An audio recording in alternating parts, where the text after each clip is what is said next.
selamat pagi. Saya Trendy Pratama dari kelas 3F ingin menjelaskan pertemuan ke-9 sampai dengan ke-15 tentang hukum pajak. Pertemuan 9 menjelaskan tentang penegakan hukum di bidang perpajakan. Penegakan hukum tata usaha yaitu penegakan hukum tata usaha negara, penegakan hukum perdata, dan penegakan hukum pidana. Kemudian pemeriksaan di bidang pajak atau pemeriksaan di bidang pajak yaitu Undang-Undang Pajak Nasional adalah self-assessment yang artinya kejujuran. Tujuan pemeriksaan adalah untuk memperoleh atau mengumpulkan bahan-bahan yang dijadikan dasar untuk menertibkan surat ketetapan pajak, surat ketetapan pajak tambahan, surat pemberitaan, surat keputusan kelebihan, pembayaran pajak, dan lain-lain yang berhubungan dengan administrasi perpajakan.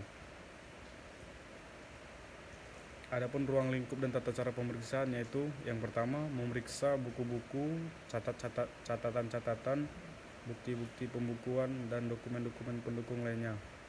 Meminjam buku-buku catatan. Yang kedua, meminjam buku-buku catatan, bukti-bukti pembukuan, dan dokumen-dokumen pendukung lainnya sepanjang diperlukan. Kemudian yang ketiga, meminta keterangan lisan dan atau tertulis dari WP. Kemudian yang keempat, memasuki tempat atau ruangan tertentu yang diduga merupakan tempat penyimpanan dokumen, uang, barang yang dapat memberi petunjuk tentang keadaan usaha atau tempat-tempat lain yang dianggap penting, serta melakukan pemeriksaan fisik di tempat-tempat tersebut. Adapun yang kelima, melakukan penyegelan tempat atau ruangan tersebut yang apabila WP atau wakil atau kuasa tidak memberikan kesempatan untuk memasuki tempat atau ruangan dimaksud atau tidak ada tempat pada saat pemeriksaan dilakukan. Kemudian yang keenam, meminta keterangan dan atau bukti-bukti yang bukan dari pihak ketiga yang mempunyai gabungan dengan WP yang diperiksa. Apabila pada saat dilakukan pemeriksaan WP atau wakil atau khususnya tidak ada di tempat, maka pemeriksaan tetap dapat dilangsungkan sepanjang ada pihak yang dapat dan mempunyai kewenangan untuk bertindak selaku mewakili WP terbatas untuk hal yang ada dalam kewenangannya, dan selanjutnya pemeriksaan ditunda untuk diulangi pada kesempatan berikutnya. Ada kewajiban pemeriksa untuk membuat laporan hasil pemeriksaan yang berpedoman pada PP nomor 31 tahun 1986, yaitu A. Hasil pemeriksaan yang disetujui WP dibuatkan surat pernyataan tentang persetujuan dan ditandatangani oleh WP yang bersangkutan. Kemudian yang B. Laporan hasil pemeriksaan harus dibuatkan surat pernyataan tentang persetujuan dan lain-lain. Kemudian penagihan pajak. Cara penagihan pajak adalah pajak yang perikatan yang lahir dari undang-undang yang mewajibkan seseorang yang telah memenuhi syarat yang ditentukan dalam undang-undang untuk membayar suatu jumlah tertentu kepada negara yang dapat dipaksakan dengan tidak mendapat imbalan secara langsung yang digunakan untuk membiayai pengeluaran negara. Penagihan pajak dibedakan menjadi dua hal, yaitu penagihan pajak secara pasif dan penagihan pajak secara aktif. Yang pasif adalah serangkaian upaya yang dilakukan tidak semata-mata untuk menagih pajak. Contohnya diadakan penyuluhan, workshop, pameran, dan pelatihan. Tujuannya penanggung pajak yang lupa menjadi ingat akan kewajibannya pajak yang belum tahu menjadi tahu. Kemudian penagihan pajak secara aktif yang dimaksud untuk menagih pajak yang seharusnya dipenuhi oleh WP atau penanggung jawab.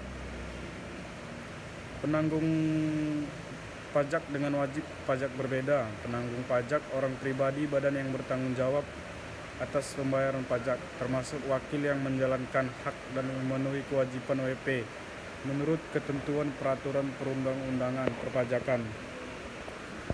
Pribadi, badan yang menurut ketentuan peraturan perundang-undangan perpajakan ditentukan untuk melakukan kewajiban perpajakan, termasuk pemungutan pajak, pemotongan pajak tertentu.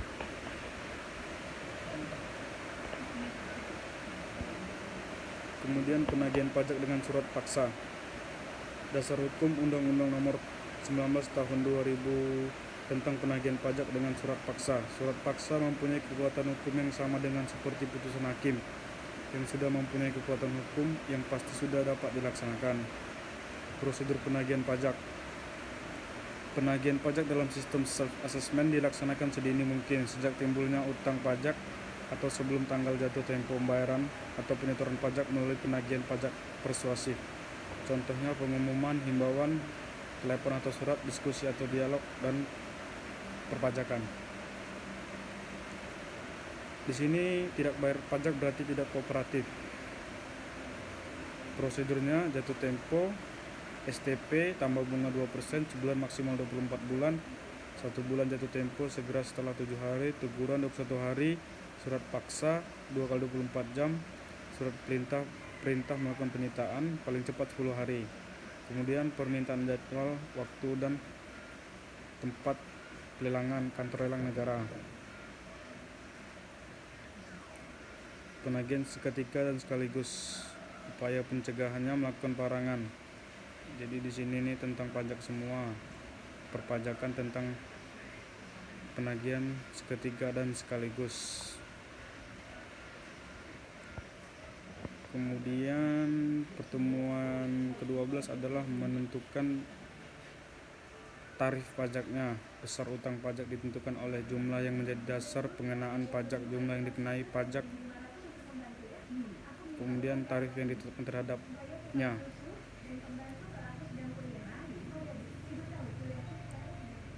Penghasilan kena pajak, tarif pajak sampai dengan 50 juta tarif pajaknya 10%, di atas 50 juta sampai dengan 100 juta tarif pajaknya 15%, di atas 100 juta tarif pajaknya 30%.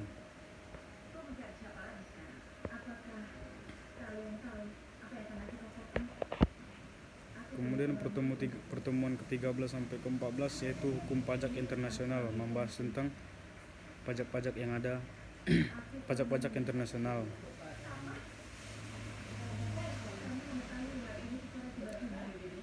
Adapun pengertian hukum pajak internasional adalah menurut Rosendorff keseluruhan dari hukum pajak nasional semua negara. Menurut Loren van de Maat yaitu keseluruhan norma atau traktat atau kebiasaan yang membatasi kedaulatan suatu negara dalam soal pajak.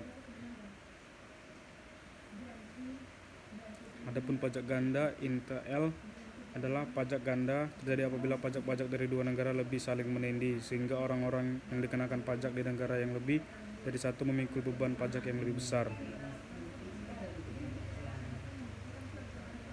Kemudian pajak ganda (INTL) dalam arti luas adalah apabila perusahaan induk di negara A memperoleh keuntungan bersih yang dikenakan pajak oleh negara A dan kemudian keuntungan itu sebagian ditransfer ke anak perusahaan di negara B, di mana oleh negara B transfer keuntungan itu dapat dipandang sebagai sebuah penghasilan kena pajak oleh negara B. Adapun penyebab terjadinya pajak ganda adalah yang pertama, perbedaan asas yang dipakai kedaulatan negara, asas domisili bertemu dengan asas sumber dan seterusnya. Kemudian cara penyelesaiannya. Penyelesaian terjadi pajak ganda caranya unilateral dengan metode tax exemption, metode penghindaran pajak ganda yang dilakukan oleh negara domisili yang mempunyai kewenangan. Kemudian cara bilateral yaitu dengan perjanjian internal di antara dua negara. Kemudian yang ketiga cara multilateral yaitu sejumlah negara mendatangi traktat yang isinya menyepakati untuk menghindari pajak ganda. Yang keempat cara kebiasaan INTL dilakukan melalui kebiasaan INTL terutama apabila cara-cara lainnya seperti tersebut di atas tidak dapat ditempuh. Pada umumnya dianut kebiasaan bahwa negara sumber diberikan hak untuk memungut pajak sementara negara domisili dan kebangsaan melepaskan haknya. Mungkin hanya itu yang bisa saya jelaskan. Mohon maaf bila ada kesalahan. Terima kasih. Selamat pagi.